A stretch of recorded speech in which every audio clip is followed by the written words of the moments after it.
if you're worried about the economy and the stock market, one way to insulate your portfolio would be to invest in bonds. Well, I'm not 74 years old, so bonds aren't really my thing. In fact, I'll be 40 in May, on May 21st, so make sure you put that shit in your calendar because I'm expecting presents. But I have zero bonds. I've never owned a bond in my life, and I don't really plan to. There's an old Wall Street expression that says invest your age in bonds. You know, if you're 20% bonds, 30% bonds.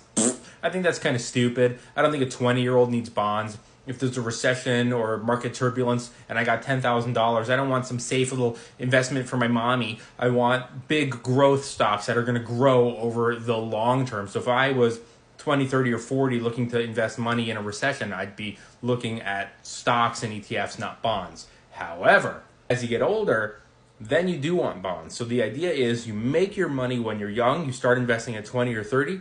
You invest every single month for 30 years. Once you hit 50 and you're within earshot of retirement, you're really close to retirement, you're thinking about retirement's going to happen in the next 10 years, you want to start reallocating some of the money in your portfolio away from riskier assets like stocks and into safer assets like bonds. But every investor is different. There are going to be 20 and 30-year-olds for some reason who say, you know what, I'd like the safety and the security and peace of mind of a bond. So first, let's talk about what bonds are. Think of bonds like a loan that you give to either corporations or the government. People like government bonds because they feel like they're safer since they're backed by the U.S. government. There are treasury bonds, which are issued by the U.S. government, and there are I bonds, like the iPhone, I bonds, which are designed to keep up with inflation.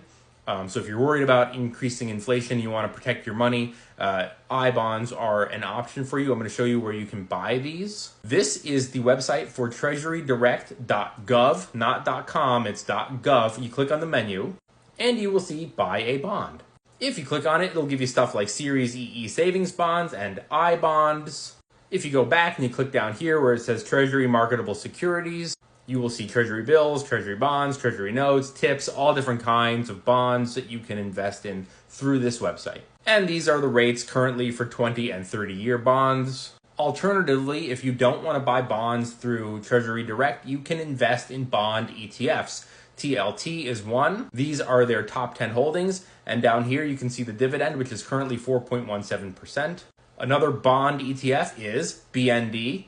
If you want to invest in corporate bonds, you would have to go on your brokerage. I'm using Charles Schwab. If you say, how do you do this on Fidelity? I don't know. I don't use Fidelity. I only use Schwab. So Google it, figure it out. But this is how you do it on Schwab. First, on the Charles Schwab website, you hit where it says trade, and you find this tab right here that says bonds. And it will give you all of the different bond options. You can pick 3 months, 6 months, 12 months, and all the way over here, 30-year bonds. And then you can find the different types. And look here, there are corporate bonds. AAA obviously is the safest.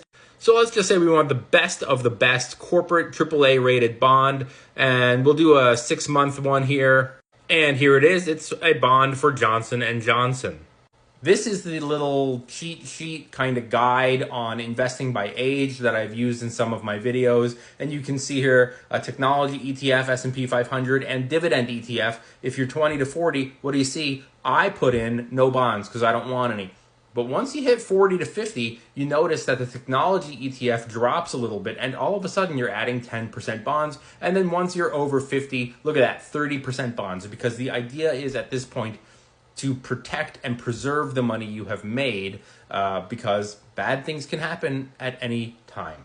I feel terrible for investors who are 60, 65, 70, and they've just been investing in growth stocks their whole life, and now they're already retired. They're watching their investment portfolio just get absolutely decimated, and they're freaking out because no one ever told them, hey, when you're 10 years to retirement, you want to start reallocating and shifting a little of that money to preserve your wealth. No one ever told them that.